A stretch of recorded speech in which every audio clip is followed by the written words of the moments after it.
Hey everybody, this is Pat with Right Channel Radios. We're 1 week into our Alaska trip, and I wanted to take a minute just to answer some questions that we've been asked about CB radio gear online, or other questions we found, whether the questions have been asked directly to us at Right Channel Radios, or if they've been asked, let's say on Reddit or other places on the internet. I have a list of questions here, and I'm just going to go through and answer some community questions about CB equipment. Let's get started.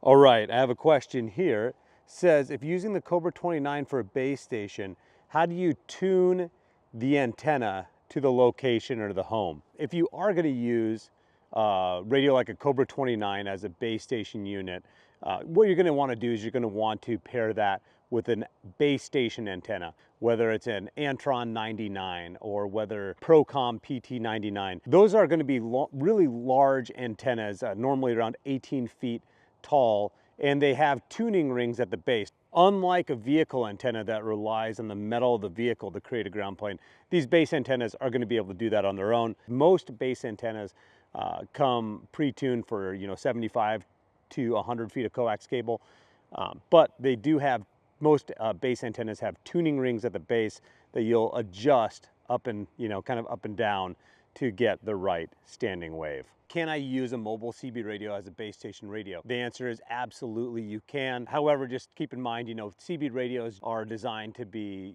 DC powered, so 12 volts. So you will need a power supply to do that. So an AC to DC power supply, which obviously we sell. You can find them many different places, but you would attach your AC to DC power supply in your, garage, shop, home, wherever, and then attach your radio to that power supply. Unless, of course, you're using a 12-volt system, like an independent 12-volt system, whereas you would just use your standard, radio connections. And then you would use, of course, a base station specific antenna for your base CB radio setup, as well as a long length, low loss coax cable, because you're probably going to be running that, anywhere 25 to 100 feet to get, from your CB base radio to your antenna.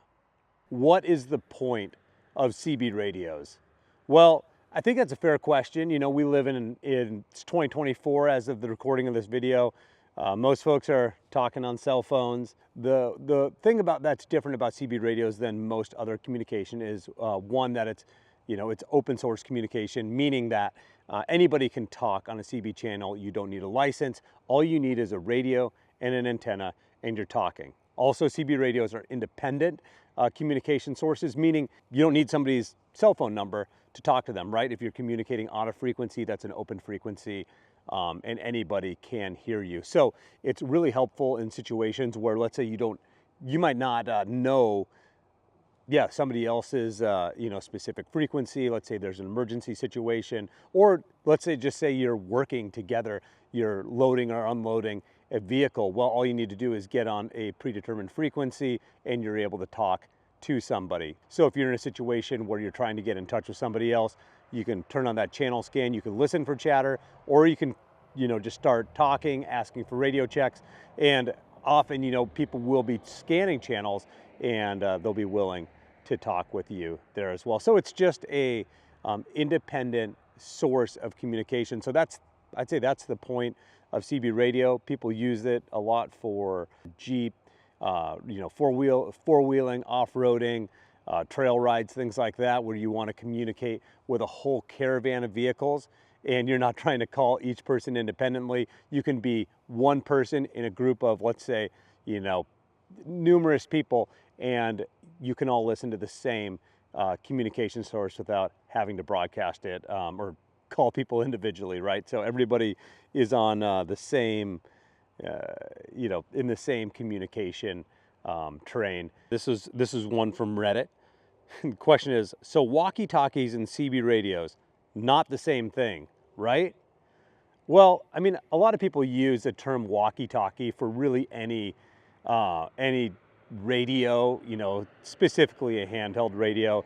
That could be like your basic FRS radio you get over the counter, or it could be something, a little bit more I suppose a little bit more business focused like a CB radio or a GMRS radio. So walkie-talkie has just kind of been used as a term for handheld radios in general. So yeah, it could be the same as a CB radio or a GMRS radio or an FRS radio. I mean, obviously there's difference between all those different radios. How far can a CB radio transmit compared to a GMRS radio? Well, the thing to note about CB radios specifically is legally they're bound to transmit 4 watts of power. So all CB radios come from the factory transmitting 4 watts of power.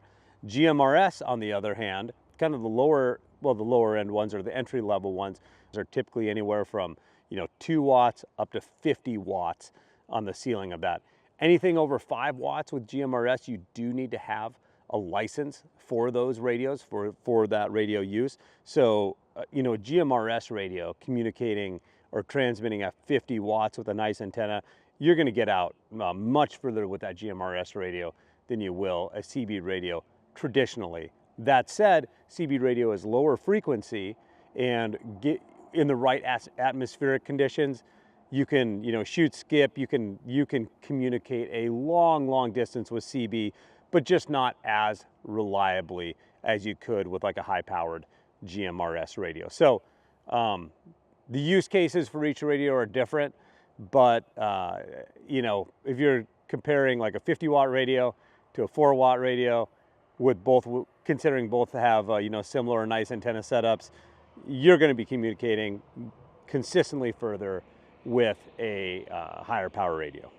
Are there any privacy concerns associated with using CB or GMRS radios? So CB is open communication, right? Like if you're communicating on channel 20, I mean, anybody in your area can be listening in. Now there are some newer radios that do have where you can essentially set different tones so you can have a little bit of privacy, or it's going to be more difficult for somebody to listen in on your conversation. With CB, GMRS as well, you can set tones on some of the upper levels of GMRS communication to have a bit more privacy as well. But is privacy a concern? I mean, yeah, I suppose it depends on what you're talking about. But generally speaking, they're both, if you're just using them at their base channels, other people will be able to hear your communication unless you take some steps to activate tones and some of those other methods to get a little bit more privacy. Okay, here's a question. How do you properly store a CB or GMRS radio when not in use? I mean, how do you properly store it? I suppose, my radio, when it's not in use, is just sitting in my vehicle. Maybe they're talking about a handheld in this instance. I don't know. I put it in a bag and keep the accessories all together. Maybe not a plastic bag, maybe a nice carrying bag. I don't know. You don't really need maybe have some kind of bag with a zipper to keep everything on one spot. Why are there different types of antennas? Is one better than the other? Now, this is something that we've gone over a lot at Right Channel Radios. Different antennas are used for different mounting locations on vehicles. So the 3 standard antennas you'll see are, a top-loaded antenna like a fiberglass Firestick FS, a base-loaded antenna like a Magnet, a Wilson 1000, or Wilson Little Will, something like that. And then you see the trucker antennas that have the coil in the middle. Well, those are all used for different mounting scenarios. Essentially, you want the coil of your antenna to be clearing the roof of your vehicle so you don't get reflection off the metal of your vehicle. All right, here's another question. Should I get a CB radio or a GMRS radio? Typically what I tell folks in these scenarios is I say, get the radio that the other folks in your party are going to be using. So for instance, if you're part of a Jeep club and everybody's using CB, obviously you get a CB radio. If you're part of another vehicle club and they've moved over to GMRS, get a GMRS radio. For emergency communication, right now in 2024, there are still a lot more people on the road with CB radios. So I would lean towards CB if I'm looking for emergency preparedness scenario. But if you are looking, let's say you want to buy a set of radios for vehicles, for your UTVs, side by side, something like that, and you want to get longer range, more reliably, GMRS is going to be a great choice for that.